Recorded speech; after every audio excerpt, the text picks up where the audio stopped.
Hello everyone. Last time we have discussed about propagation of error in sum and difference. Now we will discuss about propagation of error or combination of error in product and quotient. बच्चों जो हमने कल जो पढ़ा था lecture उसके अंदर हमने पढ़ा था कि एरर कैसे चलेगा सम के अंदर और डिफरेंस के अंदर। आज जो हम बात करेंगे कि एरर प्रोडक्ट और कोशेंट में कैसे आगे चलेगा, प्रोपोगेट आगे कैसे होगा। चलो स्टार्ट करते हैं।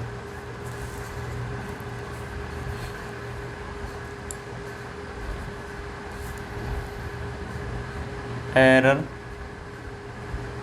इन product, error in product, error product में कैसे चलेगा। तो वही हमारा पैटर्न है। लेट एक क्वांटिटी मान लेते हैं x a into b, x equal to a into b हमने मान लिया। सपोज a क्वांटिटी है, b क्वांटिटी है, इनका मेजरमेंट किया, इनमें एरर आएगा। फिर इन दोनों को मल्टीप्लाई किया तो एक क्वांटिटी बनी x, ठीक है, तो उसके अंदर भी एरर आएगा। तो हमें इसके अंदर एरर कैलकुलेट करना है, ठीक है। यहाँ पे हमें एरर कैलकुलेट करना है, फ्रैक्शनल एरर और रिलेटिव एरर। तो मान लेते हैं लेट डेल्टा ए, कल की तरह है बिल्कुल, absolute error in the measurement of A. हमने मान लिया डेल्टा ए क्या है, absolute error in the measurement of A, ठीक है।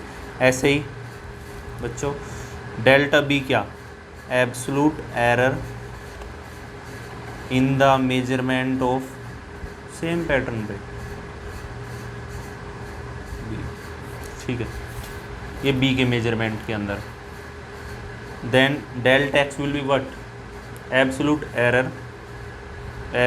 Error in calculation of X. X की कैलकुलेशन करेंगे, एक्स की कैलकुलेशन कैसे करेंगे, एक्स क्या है, x is equal to a into b, ऐसे कैलकुलेट करेंगे तो इसके अंदर एरर। तो इसको नाम दे दिया मैंने फ्रॉम फर्स्ट। अब आपको पता है हम कैसे लिखते हैं एरर को, always we write like this. अगर मान लो एक क्वांटिटी है x है तो प्लस माइनस डेल्टा एक्स के अंदर, ऐसे ही a क्या है तो a के अंदर a plus minus delta A, into में b ये लिख दिया प्लस माइनस डेल्टा b। तो ऐसे एरर को हम लिखते हैं, वो क्वांटिटी और साथ में कितना उसके पास एरर है, ठीक है, ओके। अब बच्चों अब हम क्या कर रहे हैं, यहाँ से मैं कॉमन ले रहा हूँ x मैंने कॉमन ले लिया तो 1 plus minus delta x by X, यहाँ से a कॉमन ले लिया तो 1 plus minus delta A by A, यहाँ से b कॉमन ले लिया तो 1 plus minus delta b by B, ये हो गया, ओके। सिंपल सा है, कोई दिक्कत नहीं है। अब ये इसको ऐसे चलने दो, डेल्टा एक्स अपॉन एक्स, इनको पास पास लिख दो और इनको मैं कर रहा हूँ मल्टीप्लाई, इसको इससे मल्टीप्लाई करूँगा और इसको इससे मल्टीप्लाई करूँगा, तब क्या होगा। अब देखो मैं इसको मल्टीप्लाई करूँगा तो बच्चों ये आएगा plus minus delta b by b plus minus delta a delta b, ये आ गया। अरे जस्ट आपको मल्टीप्लाई करना है, ये मान लो a प्लस बी है और ये क्या है c प्लस डी, तो दोनों को मल्टीप्लाई करना है तो ये आ जाएगा आंसर, ठीक है, ओके। अब जैसा कि आपको पता है ये क्वांटिटी है ना, ये क्वांटिटी किससे बराबर है, x से बराबर। आप देखो खुद, हमने स्टार्टिंग मानना है, x क्या है a इंटू बी, तो ये x के बराबर है, तो ये इसकी जगह हम क्या लिख सकते हैं, इसकी जगह हम लिख सकते हैं x, ओके। तो x 1 plus minus delta x by x, इसकी जगह लिख दिया 1 plus delta A by a plus minus delta b by b plus minus delta A by a delta b by B, ये लिख दिया। अब ये कैंसिल होगा यहाँ से, ठीक है, तो क्या बचा, ये बचा 1 plus delta x by x, 1 plus minus delta A by a plus minus delta b by b plus minus delta A by a delta b by b, बच्चों अब ये देखो, ये क्वांटिटी क्या है, स्मॉल है, ये क्वांटिटी भी स्मॉल है, और अगर दो क्वांटिटी स्मॉल है उनका प्रोडक्ट हम लेंगे तो वो प्रोडक्ट और भी स्मॉल आता है। आप करके देख लेना। सपोज करो आपके पास, मान लो मैं एक सिंपल सा एग्जांपल ले रहा हूँ आपके पास, जैसे एक तो 1/2 है, 1/2 है, दूसरे मान लो 1/2 है, ठीक है। अब मैं इनका प्रोडक्ट करूँ तो कितना आएगा, 1/4। तो ये देखो इनसे भी स्मॉल आ रहा है, देखो ठीक है, किससे स्मॉल आ रहा है, 1/2 से भी स्मॉल आ रहा है, ठीक है। तो क्या बताया मैंने, ये स्मॉल है, ये भी स्मॉल है, स्मॉल स्मॉल का हम क्या लेंगे, प्रोडक्ट लेंगे तो और भी स्मॉल आएगा। इस कारण मैं इसको नेगलेक्ट कर रहा हूँ। मैं यहाँ लिख रहा हूँ this factor is neglected, is neglected. क्यों नेगलेक्ट किया है, बिकॉज, इससे पीछे reason, because delta a and delta b both are small, both are small, so their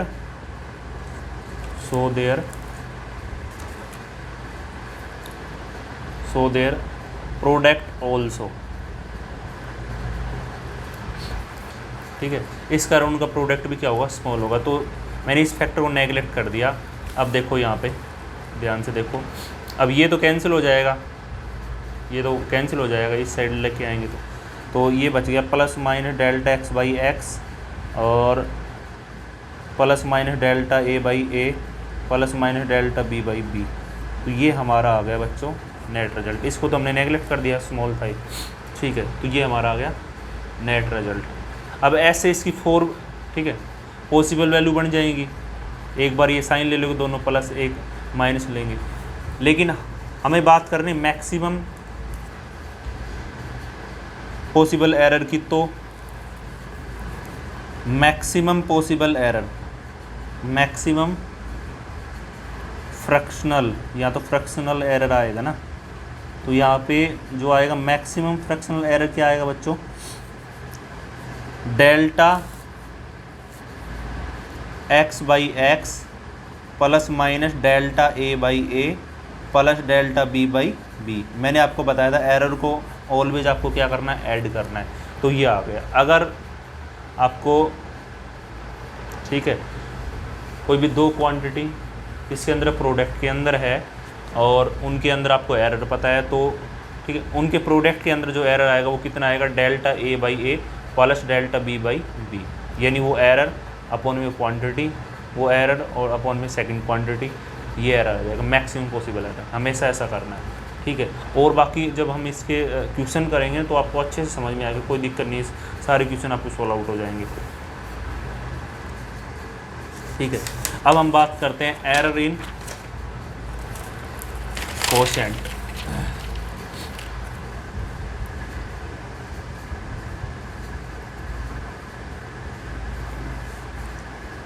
error in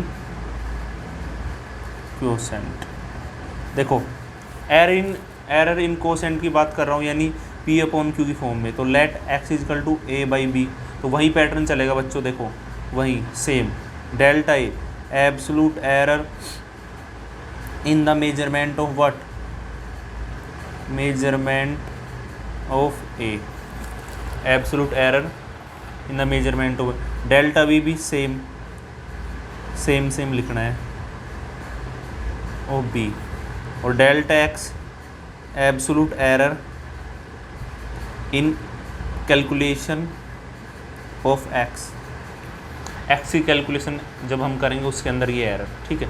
तो इसमें अब आपको कोई दिक्कत नहीं है। तो इसको फिर हमने नाम दे दिया इक्वेशन फर्स्ट, वट एवर आपको कुछ भी नाम दे सकते हो, 4 इक्वेशन भी दे सकते हो कल की तरह। कल से अगर हमने, क्योंकि हम पढ़ रहे हैं 4 टाइप पढ़ रहे हैं नहीं, तो ठीक है, कोई दिक्कत नहीं है, इससे कोई फ़र्क नहीं पड़ेगा। तो यहाँ से कितना आ जाएगा, फिर इसमें ऐड करेंगे। एरर को लिखने का तरीका क्या है, फ्रॉम इक्वेशन फर्स्ट, एरर को ऐसे लिखते हैं एक्स प्लस, और यहाँ इसको ऐसे लिखेंगे और यहाँ ऐसे लिख देंगे, ठीक है। ये आ गया, ओके। अब क्या करेंगे बच्चों, हम यहाँ से कॉमन ले रहा हूँ एक्स, हम यहाँ से कॉमन लेंगे एक्स, तो 1 plus minus delta x by x, और यहाँ से मैंने कॉमन ले लिया ए, तो 1 plus delta A by a, और अपॉन में b 1 plus delta b by B, ये आ गया। ठीक है, यहाँ से आ गए ना।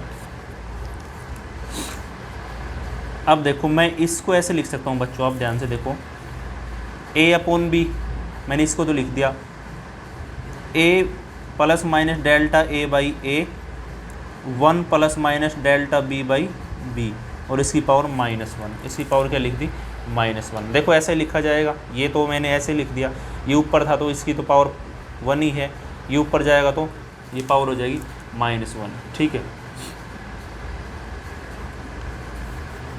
अब एज आपको पता है डेल्टा बी अपॉन बी है, ये लेस देन 1 है, तो यहाँ पे हम बाइनोमियल थ्योरम का यूज कर सकते हैं, ये आप पढ़ोगे मैथमेटिक्स के अंदर। ठीक है, +1 के अंदर ही आएगा ये, यूजिंग बाइनोमियल थ्योरम। ठीक है, अब देखो हमें क्या कहती है बाइनोमियल थ्योरम बच्चों, आपको बता देता हूँ। अगर मान लो ये क्वांटिटी है 1 प्लस, या साइड में आपको मैं एक बार अच्छे से एक बार एक्सप्लेन करता हूँ क्या कहती है बाइनोमियल थ्योरम। अगर ये क्वांटिटी है 1 प्लस लगा लो या माइनस लगा लो, 1 प्लस एक्स की पावर n है, कितनी है, n है, या -n है। ठीक है, और ये क्वांटिटी x है ना 1 से कम है, तो हम इसको ऐसे लिख सकते हैं, ये पावर को है ना इससे मल्टीप्लाई कर देंगे, ऐसे लिख सकते हैं 1 माइनस एन एक्स। जैसे आप देखो 1 प्लस एक्स है और इसकी पावर कितनी है, -1 है, तो हम इसको क्या लिख सकते हैं, 1, ये पावर को x से मल्टीप्लाई कर देंगे -x। ठीक है, विद द साइन, जो भी साइन हो, लेकिन कंडीशन क्या होनी चाहिए, x क्या होना चाहिए, 1 से कम होना चाहिए, ये रूल है बाइनोमियल थ्योरम का। ठीक है, तो यहाँ पे ठीक है, हम इसके अकॉर्डिंग क्या लिख सकते हैं बच्चों, अब देखो इसके अकॉर्डिंग ये तो इतना आ गया था, x 1 plus minus delta x by X, यहाँ से कितना है, अब ये किसके बराबर है, ये तो x के बराबर है, स्टार्टिंग में लिखा था। ठीक है, ये x के बराबर है, और इसको एज इट इज रहने दो, डेल्टा ए बाई ए। अब यहाँ पे हम यूज करेंगे बाइनोमियल थ्योरम। ठीक है, अब ये मैंने बोला था ना, आपको क्या करना है, ये पावर को इस सेकंड टर्म से वो कर देना मल्टीप्लाई, तो जैसे मल्टीप्लाई कर देंगे तो माइनस है तो ऊपर प्लस था, तो ऊपर तो माइनस हो जाएगा, नीचे माइनस माइनस प्लस, तो ये हो जाएगा, यानी कि 1 minus plus delta b by B, ये x से x आप कैंसिल कर दो। ठीक है, अब तो कुछ भी इसमें बचा भी नहीं है कुछ ऐसा, डेल्टा एक्स बाई एक्स। अब क्या करना है आपको इसे मल्टीप्लाई कर दो कंप्लीट, इसको इससे मल्टीप्लाई करो, तो ये आ जाएगा 1 plus minus delta A by a minus plus delta b by b plus minus delta A by a delta b by b. अब यहाँ पे बच्चों हम सेम रूल अप्लाई करेंगे, ये भी स्मॉल है, ये भी स्मॉल है, स्मॉल का प्रोडक्ट और भी स्मॉल आएगा, तो इसको हम क्या कर देंगे, नेगलेक्ट कर देंगे। मैं बार बार नहीं बता रहा हूँ आपको। ठीक है, इसको मैंने क्यों नेगलेक्ट किया है, मैंने आपको बताया था विद एग्जांपल कि ये भी स्मॉल क्वांटिटी, ये भी स्मॉल क्वांटिटी, और दो स्मॉल क्वांटिटी का हम अगर करते हैं प्रोडक्ट करते हैं तो और भी स्मॉल आता है। ठीक है, फ्रैक्शन के अंदर, तो हमने इसको नेगलेक्ट कर देंगे, और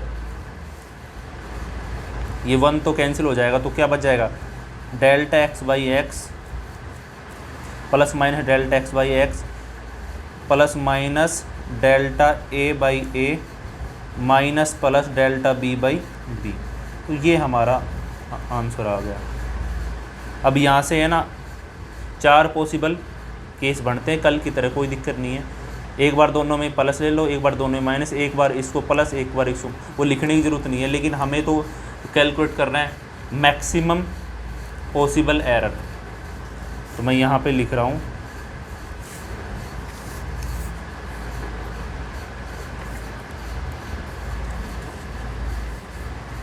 मैक्सिमम फ्रैक्शनल एरर, कितना आएगा, मैंने बताया था एरर को हमेशा ऐड करना है, एरर कभी माइनस नहीं होगा बच्चों, ठीक है। तो वो कितना आ जाएगा, delta x by x plus minus delta A by a plus delta b by b. तो ऐसे, ठीक है, ऐसे आपको सोल्व आउट करना है। तो देखो आपने अगर एक चीज़ यहाँ से नोटिस की हो तो यही आंसर किस में आया था, प्रोडक्ट में, और यही आंसर किस में आ रहा है, ठीक है, जो अभी हमने किया क्वोशंट के अंदर आ रहा है, तो सेम है, ठीक है। तो आपको नेट एरर कैलकुलेट करा, फ्रैक्शनल तो आप आराम से कैलकुलेट कर सकते हो, ठीक है। और यहाँ से अगर आपको परसेंटेज एरर भी कैलकुलेट करना, वो भी आराम से आप कैलकुलेट कर सकते हो। डेल्टा एक्स बाई एक्स आ गया, पहले वो कैलकुलेट करो, इनटू में 100%, वो आंसर आ जाएगा। I hope you will understand it properly. Be safe and stay at home.